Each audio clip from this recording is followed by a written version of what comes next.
Now, earlier in the year, the RHS and BBC Local Radio launched a nationwide competition inviting amateur gardeners to design a feel-good front garden, taking inspiration from their local region. Now, the brief was to design a space highlighting the health and well-being benefits of gardening. There were over 100 entries in total, and out of those, 4 gardens were chosen to be built here at Hampton. Adam Frost has been checking them out.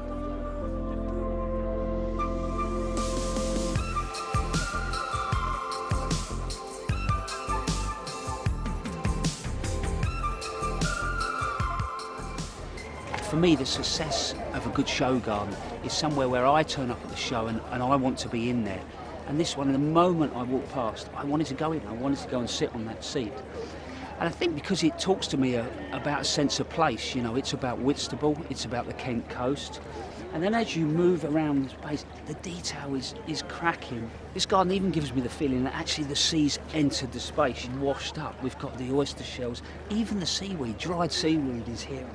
And then you really have to engage with the space because these clever little reels, which are ultimately just reclaimed steelwork, drop out of the big tank at the back there and fall into a sort of an old steel pool.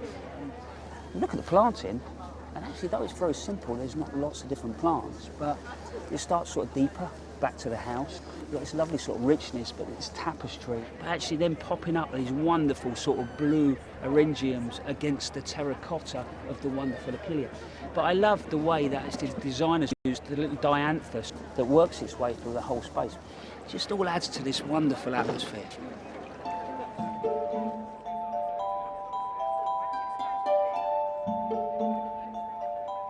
This garden really celebrates sort of our Victorian past and SS Great Britain and Brunel, the designer in particular, and the details within this garden are actually quite clever. You know, he's used the sort of the docks and the setting in the docks for the choice of materials. So you look at the grey paving, you look at the big strong sleepers, you even look at the boxes, and they were actually the old trading boxes. You know, they used to be loaded up, big rope on the side, and they would be moved on the ships. But what I do like is actually when it's come to planting the garden, he's looked at actually what started to come into the country, you know, what our traders were bringing in that great sort of Victorian period, and things like, you know, the echinacea, the Achilleas, on top of our fruits. You know, so it's lovely every now and then just to dip into the past to maybe actually form an opinion about the future.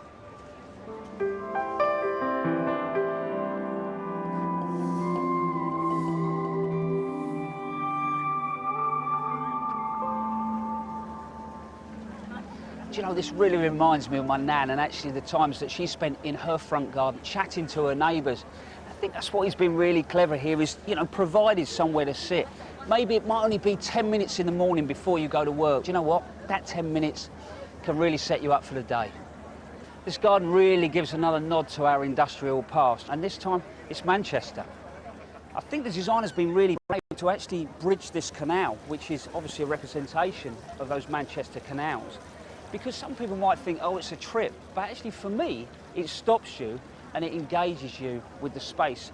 I think when it comes to the planting, he's been quite brave. He's introduced quite a bit of height in this garden, but by using the grasses, he's actually just filtered and you get this lovely sort of sense of movement. I mean, this Calamagrostis is absolutely stunning.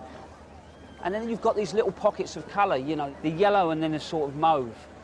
And I think that's the final point really, is that actually front gardens maybe are not all about us and what they can do for us, but maybe about what they can give back to the streetscape. And you can always sit and have a cup of tea.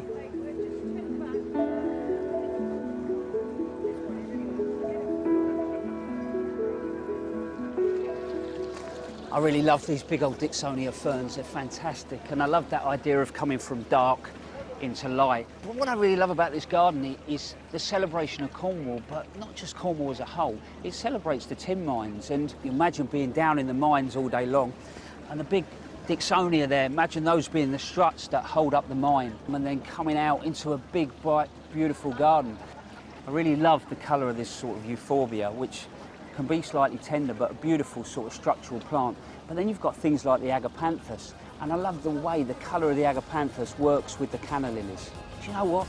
This garden really puts a smile on your face.